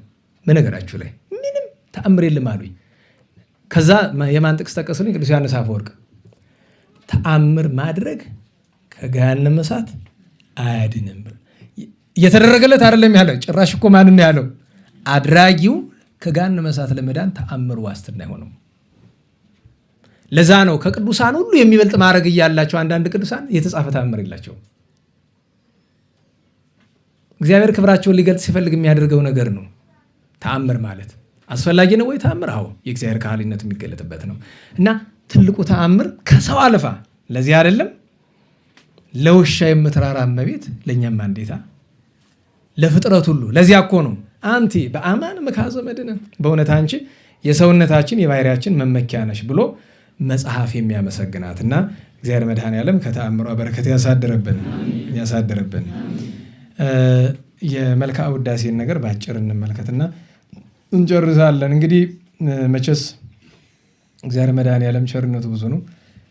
ዜማውን ደግሜ ላስታውሳችሁ እፈልጋለሁ። አንደኛ በአጭር ነው የምናደርገው ሰዓት ስለማይኖረን ፍንጭ ለመስጠት ያክል እናንተ አብዛኞቻችሁ ሰዓታት ስለማትቆሙ ኪዳን አታደርሱም። አብዛኞቻችሁ ይሄ እረዳለሁ ስለምንተዋወቅ ብዬ ነው። ሁላችንም ሰነፎች ነንና የቤተክርስቲያንን ዜማ ትንሽ ስለማወቅ ግን እንዳልኳችሁ ዘንድሮ በመላ ሀገሪቱ ደብረ አባይ ስለነገሰ ሌላውን ዜማ አሁን ሰለልኩላ የሚባል ዜማ አብዛኛው እንኳን ሊቅርና እናንተ በጣም ደብረ አባይ በስርዓት የተማራችሁ አላችሁ።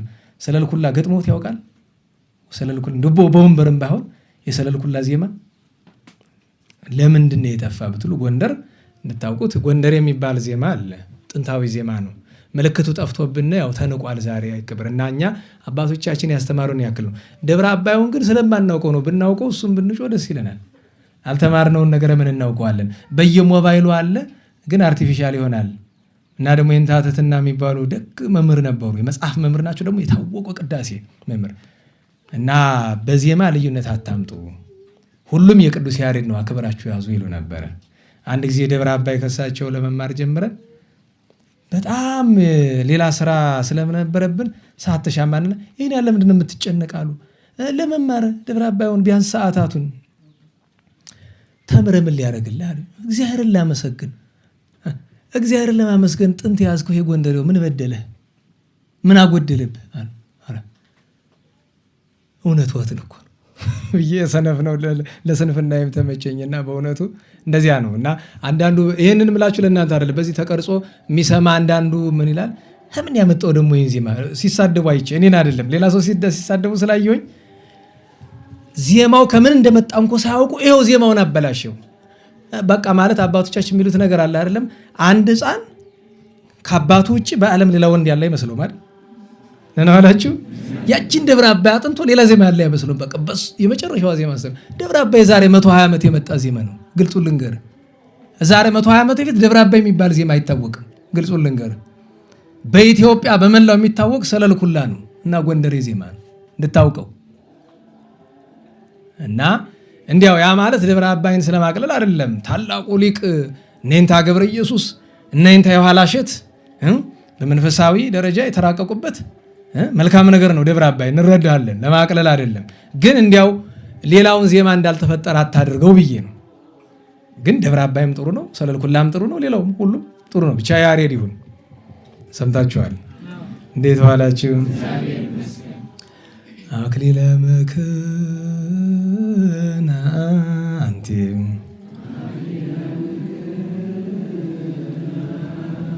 እንተ ኃጣይኪ መምሰለም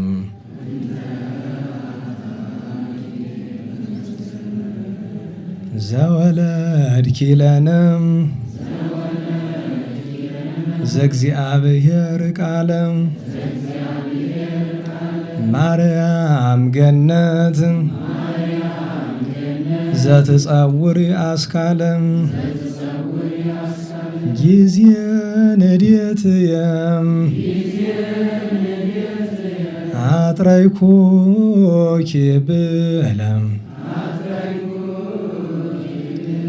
ወጊዜ ድካም የካይበረሰይኩኪ ኃይለም አብይ ውእቱ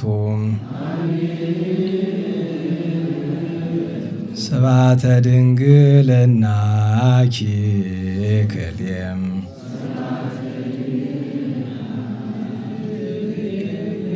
እንዘ እብል እሴብም በቃለ ግናይ ወጽዋኤም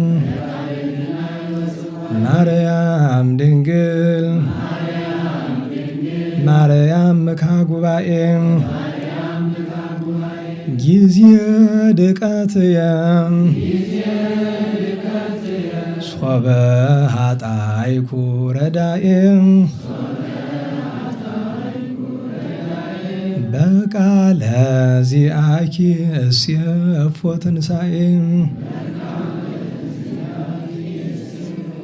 በቃለ ዚአኪ እሴፎ ትንሣኤም አንቲ ውእቱ ዕፀ ጥበብ ወልቡና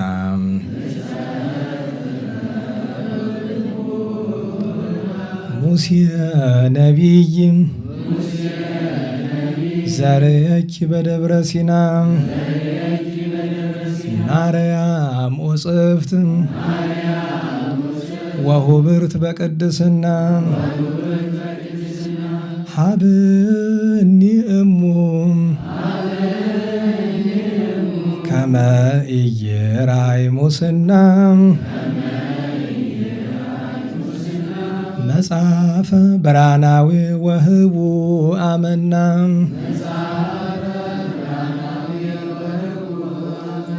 ባጭር ጥሬ ዘር እንተርጉም። አሁን ይሄ ሀተታ አንሰጥበትም ሰዓት ስለማይበቃን ማለት ነው። የማክሰኞ ውዳሴ ማርያም ነው።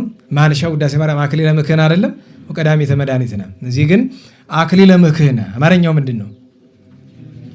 የመመኪያችን ዘውድ ሀተታ ያሰጣል። ዘውድ እንዲያከብር መከበሪያችን አንቺ ነሽ። እንተ ኃጣይኪ መምሰለ እንተ አልብኪም ይላል። የሚመስልሽ የሌለ አንቺን እመቤታችን የሚመስል ከሰማይ መላእክት ከምድር ረቂቀ አዳም የለምና ዘወለድኪነ ዘእግዚአብሔር ቃል አካላዊ ቃል የእግዚአብሔር ሕያው አካላዊ ቃሉን የወለድሽልን ማርያም ገነት አለ። ገነት ማርያም የጻድቃን ከተማ ገነት የተባለች ማርያም ዘትጸውሪ አስካለ ፍሬ ሕይወት ጌታችንን ይዘሽ ማለትም በድንግልና ጸንሰሽ በድንግልና ወልደሽ የተገኘሽ ጊዜ ንዴቴ በድህነቴ ጊዜ አጥረይኩኪ ብለ ነናወላችሁ በችግሬ ጊዜ በድህነቴ ጊዜ ገንዘብ አደረግኩሽ ምን ልትሆኝኝ ሀብት ወጊዜ ድካሜ ካይበረሰይኩኪ ያለ በደከመኝ ጊዜ ደግሞ ምን ሆንሽኝ ኃይል ጉልበት ሆንሽኝ። አብዩቱ ስብሐተ ድንግልና ኪክሌ በሁለት ወገን ድንግል መሆንሽ ድንቅ ነው፣ ገናና ነው። የዚያ ጌትነት ምስጋናው ክብሩ ብዙ ነው። እንዘብል ሲብህ በቃለ ግናይ ወጽዋኤ እየጠራሁ ጽዋኤ ማለቱ አክብሮቱን ቃሉን መጥራት ነው። አንድም እርሷን ነው። እንዲህ እያልኩ አመሰግናለሁ ብሎ ማርያም ድንግል ማርያም መካ ጉባኤ እመቤቴ ድንግል ማርያም አንቺ የጉባኤ መመኪያ ነሽ አለ። መመኪያነት ጉባኤ ምንድነው ከተባለ ጉባኤ ክርስቲያን ሁላችን ክርስትና በአንድነት ስማችን ምንድነው? አቅሌሲያ እንባላለን። አቅሌሲያ ጉባኤ ምዕመናን አይደለም? አዎ መካ ጉባኤ የምዕመናን መመኪያ ጊዜ ድቀቴ በወደኩ ጊዜ ሶሃጣይ ኩረዳ የሚረዳኝ የሚያነሳኝ ሳጣ በቃለ ዚአኪስ የፎትን ሳይ ቃል ኪዳነሽን ተስፋ በማድረግ አንድም እረዳሃለሁ ማለትሽን ተስፋ አደርጋለሁ። ለምን ታነሽኝ ዘንድ እሴፎትን ሳይ ነው እንድታነሽኝ ተስፋ አደርግሻለሁ። አንቲ ውእቱ ዕፀ ጥበብ ወልቡና ዕፅ ታውቃላችሁ? እንዴት ዋላችሁ? ዕፀ ጥበብ አላት ወልቡና አለ። ጥበብና ልቡና አንድ ወገን ነው የሚያስተረጉም። ጥበብ ምንድን ነው? ማስተዋል። ልቡና ምንድን ነው? ማስተዋል። ስለዚህ ዕፀ ጥበብ ዕፀ ልቡና አንቺ ነሽ ብሎ ሙሴ ነቢይ ዘርኤኪ በደብረ ሲና በደብረ ሲና ሙሴ ያየሽ ብሎ ለሁለት ነገር አስተረጎመም። አንደኛ በደብረ ሲና ያያት ነበልባል ከሐመልማል ተዋሂዳ ስለሆነ አምላክን መውለዷን በዚያ ረቂቅ ምስጢር መንገድ ነው። ሁለተኛ ሙሴ በደብረ ሲና ምን ተገለጠለት? ምስጢር። ለዚያ ነው ዕፀ ጥበብ ወልቡና። ቅዱስ ሙሴ ብዙ ምስጢር ያውቅ ነበር አይደለም? ዕፀ ጥበብ ወልቡና ሙሴ ነቢይ ዘርኤኪ በደብረ ሲና አለና ማርያም ውጽፍት ወኅብርት በድንግልና አንቺ ድንግልናን ንጽህናን እንደ ሸማ እንደ ግምጃ የለበስሽ የተጎናጸፍሽ ነሽ። ሀብኒሙ ከመየራይ ሙስና ጥፋት እንዳያገኘኝ እመቤቴ ይህንን ስጭኝ አለ። መጽሐፈ ብርሃናዊ የብርሃን መጽሐፍ ወህወ አመና የተሰወረ መና ይሄ ከምን አለ ቢሉ በቅዱስ ዮሐንስ ራእይ በምዕራፍ 2 ላይ ያለ አይደለም? እንዲህ ላደረገ ይህን ሰጠዋለሁ ብሎ የለ ለእኔ ስጭኝ ያንን ነው። በዮሐንስ ራእይ ላይ ሄዳችሁ ማንበብ ትችላላችሁ። አተታ ስላሉ አንቲ ውእቱ ገራይተ ንጉሥ ሰማያዊ የሰማያዊ ንጉሥ የእግዚእነ ኢየሱስ ክርስቶስ ገራይት አንቺ ነሽ። ምክንያቱም ገራይተ ሰሉስ ዘር ሳይወድቅባት ዘር ምክንያት ሳይሆናት ለታብቁል ባለው ቃል ብቻ አፍርታ ተገኝታለች አይደለም? እመቤታችንም ቅዱስ ገብርኤል ስላበሰራት በሕቱም ድንግልና ጸንሳ በሕቱም ድንግልና ወልዳ ስለተደ አንቲ ውእቱ ገራይተ ንጉሥ ሰማያዊ የሰማያዊ ንጉሥ ገራይተ ሰሉስ አንቺ ነሽ። ዘእምኔኪ ሰረቀ ከአንቺ የተወለደ ማን? ሕያው ወማሕያው ያለ እርሱ ለዘላለም ሕያው ሆኖ ሰዎችን ሕያዋን እንዲሆኑ የሚያደርግ የሚያድን ማለት ነው። ማርያም ድንግል ወለተ ይሁዳ ወሌዊ ድንግል እመቤቴ የማንና የማን ልጅ ነሽ? እንዴት ዋላችሁ? ሌዊ ከቤተ ክህነት አይደል? ይሁዳ ከቤተ መንግስት ነው አይደለም? ከቤተ መንግስት ከቤተ ክህነት የተወለድሽ ወለተ ነጎድጓድ ነሽ ሲላት ወለተ ይሁዳ ወሌዊ አለን። በትንብልናኪ አንቀጸ ምንዳቤ እጽዊ መከራ እየመጣ ነው። ያን የመከራ ደጅ ዝጊው በአማላጅነትሽ እንዳይፈስብን። በነገራችሁ ላይ ለምሳሌ እንደዚህ ካለው ስፍራ ላይ ሀላይ እሳት ተጠራቅሞ ቢኖር እንዲያው እግዚአብሔር አቅም የሰጠው ሰው መጥቶ ካልዘጋው በቀር ጠብ ቢል እምሽክ ነው የሚያደርግ አይደል? አዎ የመከራውን ደጅ በአማላጅነትሽ ዝጊልን አለና ወለ ምሕረትኪ አንቀጹ ወርኅዊ የቸርነትሽን የርኅራኄሽን በር ግን ክፈችልን። ተፈሲ ወላዲተ እግዚእ ሐሴቶሙ ለመላእክት የመላእክት ደስታቸው ጌታን የወለድሽ ሆይ ተፈሲ ደስ ይበልሽ ደስታ ይገባሻል። ተፈሲ ንጽሕት ሆይ ደስ ይበልሽ ደስታ ይገባሻል። ዜናሆሙ ለነቢያት የነቢያት ትንቢታቸው አንቺ ነሽና።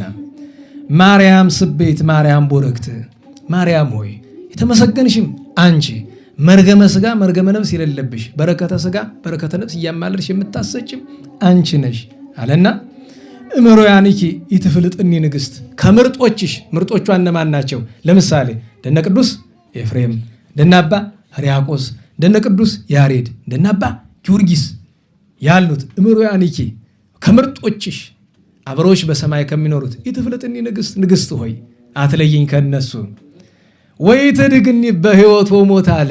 በአጸደ ሥጋ እያሉም ከኔ አትለይ ስሞትም ከኔ አትለይ። እንዲሁም አንድ ሰው ትንሽ ረዴት ያለውና ኋላ አባቶች ዘንድ ሄዶ በጣም ይጨነቃል እንደዚያና ኋላ አንድ ቀን ምን አሉት? መልእክት ነገሩት። አይዞ መጥቶ እየነገረኝ ነው እመቤታችን ከአንተ ጋር ናት አሉት። ደስ አለው ለጊዜው። እቤት መጥቶ ግን ኋላ መጥቶ ለእኔ ይነግረኝ ቅር አለኝ። በኋላ እንዴት ስለው አሁንማ ጎን የሆነ ሁሉ ኃጢአት ስራ ልታይ ነው ማለት ነው። ሳቃቀን ሆነብኛል። የሆነ ነገር ላደርግ ስል አይ ትኖር ይሆናል። አይ ደሱም ሞኝ ነው እንዲያው እንደበቃ ሶስት ተከተለው የሚውል ይመስል ደግሞ ማሰቡ ግን ጥሩ ነው። በዚህ ኃጢአት እንዳይሰራ ማሰቡ ጥሩ ነውና ይሄ ምን ትሉታላችሁ? አንደበት ሳት ሲያደርግ ነው በዚህ ዘመን ያለ ነገር የሚናገርና ምን አለ? ወይ ትድግኒ በሕይወተ ሞት በአጸደ ሥጋም ሳለው ከሞትኩ በኋላ አትለይኝ እመቤቴ ብሎ አለ። አንድና አክልና እንጨርስ። ተፈሥሒ ስለሆነ እሱም ተፈሥሒ ማርያም ዘተሰመይኪ ድልዋ እመቤቴ ድንግል ማርያም ደስ ይበልሽ ደስታ ይገባሻልና በሚገባ ስም ወጥቶልሻል። ምን ተብለሽ ምን ልትሆኝ አለ? ከመትለዲ ፀሐይ ለዚህ የተገባሽ ሆነሽ ተገኝተሻል። ማንን ትወልጅ ዘንድ?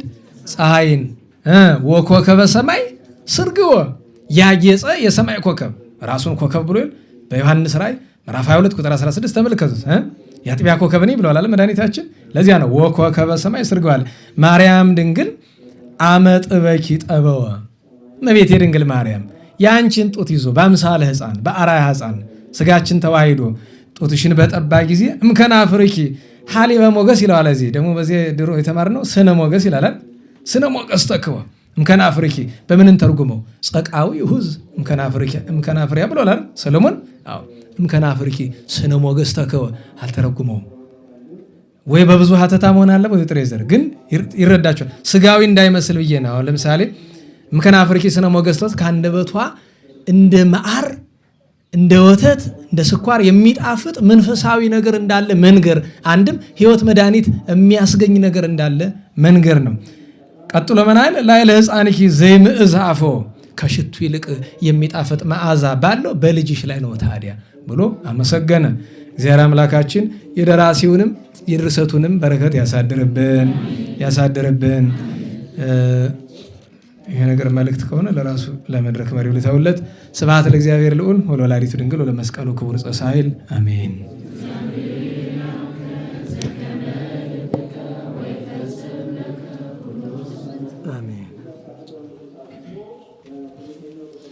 ስብሐት ለአብ ስብሐት ለወልድ ስብሐት ለመንፈስ ቅዱስ ስብሐት ለአብ ስብሐት ለወልድ ስብሐት ለመንፈስ ቅዱስ ስብሐት ለአብ ስብሐት ለወልድ ስብሐት ለመንፈስ ቅዱስ ስብሐት ለእግዝእትነ ማርያም ድንግል ወላዲተ አምላክ ስብሐት ለመስቀለ እግዚእነ ኢየሱስ ክርስቶስ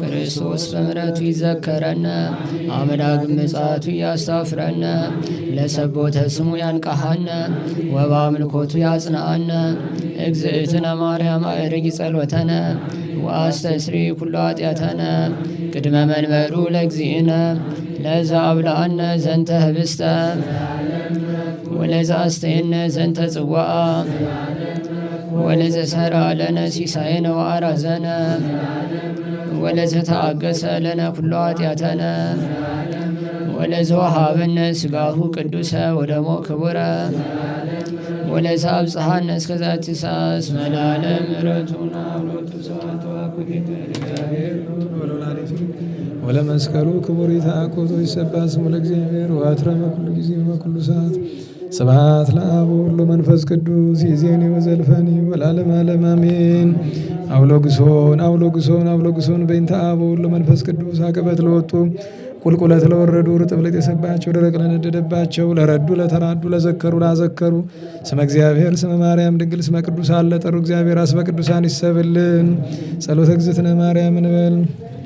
ሰላም ለኪ እንዘ ንሰግድ ንብለኪ ማርያም ምንን አስተበቁ ማርያናዊት ማይጸነበኪ በእንታና መኪ ወያቄ ማቦኪ ማይበረኔውም ድንግል ባርኪ ጸሎተ እግዝእትነ ማርያም ድንግል ወላዲተ አምላክ ታቤኑ ሲል እግዚአብሔር ወተታሰይ መንፈስ በአምላኪው መድኃኒ እስመ ማርያም አማላመቱን አውሚዝስ ያስተፈጽሙኒ ኩሉ ትውልድ እስመ ገብረ ሊታ ይላብያቶ ቅዱስ ስሙን ወሳይሉኒ ለትውልደ ትውልድ ለለ ይፈርቡ ወገብረ ኃይለ በመዝራይቱ ዘሮም ለለ አብዩ ሊና ለቦም ወነሰቶም ላየላን መናብርቲዮሙ አይቤዮም ለቶታን አስገቦም በረከቱ ለሩባን ወፈኖሙ ራቆሙ ለቡላኑ ተወክፎ ለእስራኤል ቁል ተዘከረ ሳይሉ ዘይቤሎም ለአበዊነ ለአብርሃም ወለዘሩ እስከ ለዓለም ባረክና ቅድስና ንጽህና እግዝእትነ ፍትነ ማይሰሪው ለሰይጣን እሙ ለመድን ወለተ ብርሃን ኦ መዝገበ በረከት መዝገበ ቅዱሳት መዝገበ ንጽ መዝገበ ራእይ መዝገበ የዋሃት ባረክነ በእድኪ በከመ ባረኪ ለኤፍሬም ፍቁርኪ በበረከተ ወልድኪ ወአብ ወመንፈስ ቅዱስ ስብሐት ለአብ ወወልድ ወመንፈስ ቅዱስ ለዓለሙ ለዓለመ ዓለም። አፉየ አስተንፈሰ ወልሳኔ አልወሰሰ ለክብረ ፍልሰትኪ ድንግል ሶሃ ቀርብተ ወዳሰ ማርያም ዘኮንኪ ቅድስተ ቅዱሳን መቅደሰ በቅድሜኪ እግዝእትየ እመረከብኩ ሞገሰ በየማነኪ ባረከኒ ስልሰ አድነነ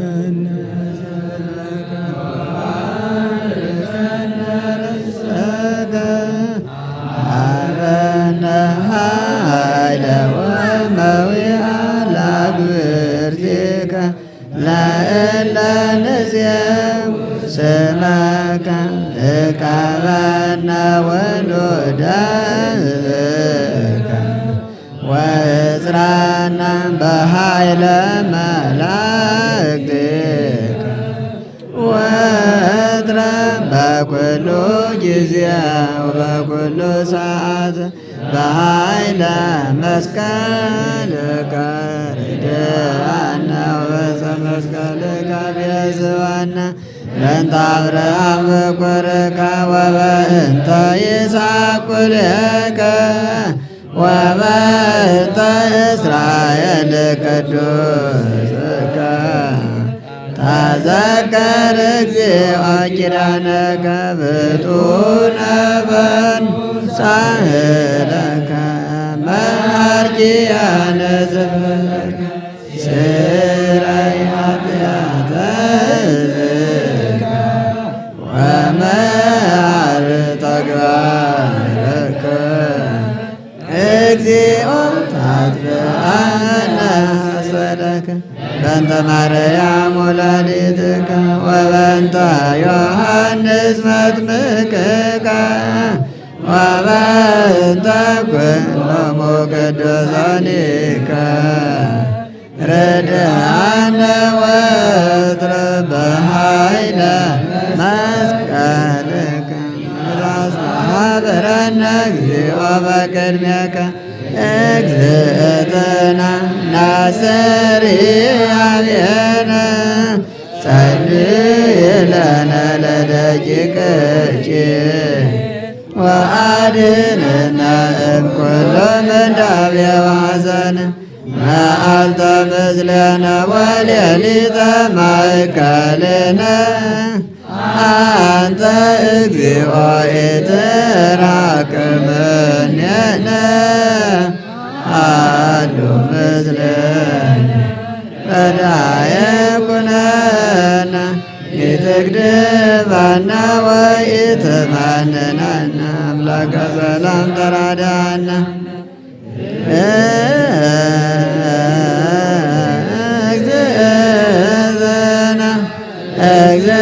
እግዝእትነ ነጽሪ አብየነ ሰላመ ወልድኪ ያሃሉ ምስሌነ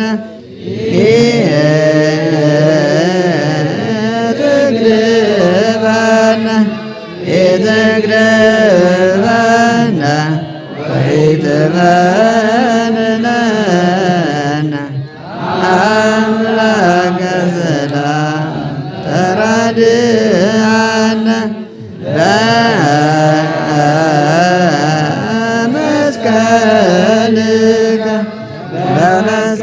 በመስቀልከ ባርከነ መርቆሬዎስ አበኩልነ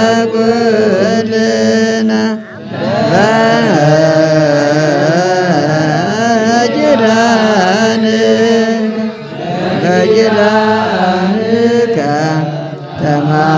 ተማፀነ አብየ እግዚእ አበኩልነ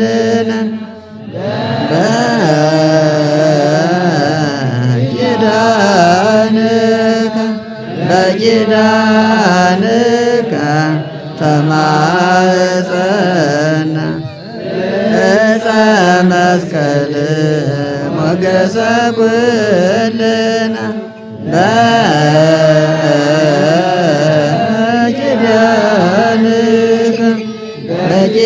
በኪዳንኪ ተማፀነ ወላዲተ አምላክ ቸሩ መድኃኔዓለም ፈጣሪያችን በሰላም አስጀምሮ በሰላም ያስፈጸመን ቅዱስ ስሙ የተመሰገነ ይሁን። ሀገራችንን ቤተክርስቲያንን ከመከራ ሁሉ ይሰውርልን። እኛንም ለንስሐ ሞት ያብቃን። ተረፈ ዘመኑን ወራ ክረምቱን መዋዕለ ጾሙን ይባርክልን። ከብርሃነ ትንሣኤው በቸር ያደርሰን። የእመቤታችን የወላዲተ አምላክ ጣዕመ ፍቅሯን የቅዱሳንን በረከት ያሳድርብን። የመምህራችን የገብረ ኪዳን የወንድማችን የፍቅረ ሥላሴን የወለተ አርሴማ መድኃኔዓለም የሞቱትን ነፍሳቸውን ይማርልን፣ በሕይወት ያሉትን በቸርነት ይጠብቅልን። አትርሱን ያሉን ሁሉ በቸርነቱ አይርሳብን። ሰላም በዓለም ቸርነቱ ሰላም ያሳድረን። አቡነ ዘበሰማያት እንበል። ይትቀደስ ስምከ ትምጻእ መንግሥትከ ወይኩን ፈቃድከ በከመ በሰማይ ከማሁ በምድር ሲሳየን ዘለለ ዕለትነ ሀበነ ዮም ኅድግ ለነ አበሳነ ወጌጋየነ ከመ ንሕነኒ ንኅድግ ለዘአበሰ ለነ ኢታብአነ እግዚኦ ውስተ መንሱት አላድ ወባልሐነም ኩሉ እኩይ እስመ ዚአከ ይእቲ መንግሥት ኃይል ወስብሐት። በሰላመ ቅዱስ ገብርኤል መልአክ ኦ እግዝእትየ ማርያም ሰላም ለኪ ድንግል በኅሊናኪ ወድንግል በሥጋኪ እምእግዚአብሔር ጸባኦት ሰላም ቡርክት አንቲ እምአንስት ወቡሩክ ፍሬ ከርሥኪ ተፈሥሒ ፍሥሕት ኦ ምልዕተ ጸጋ እግዚአብሔር ምስሌኪ ሰአሊ ወጸልዪ ለነ ምሕረተ በፍቁር ወልድኪ ኢየሱስ ክርስቶስ ከመ ይስረይ ለነ ኃጣውኢነ ተማኅፀነ ብኪ። ስብሐት ለአብ ስብሐት ለወልድ ስብሐት ለመንፈስ ቅዱስ ይእዜኒ ወዘልፈኒ ወለዓለመ ዓለም አሜን።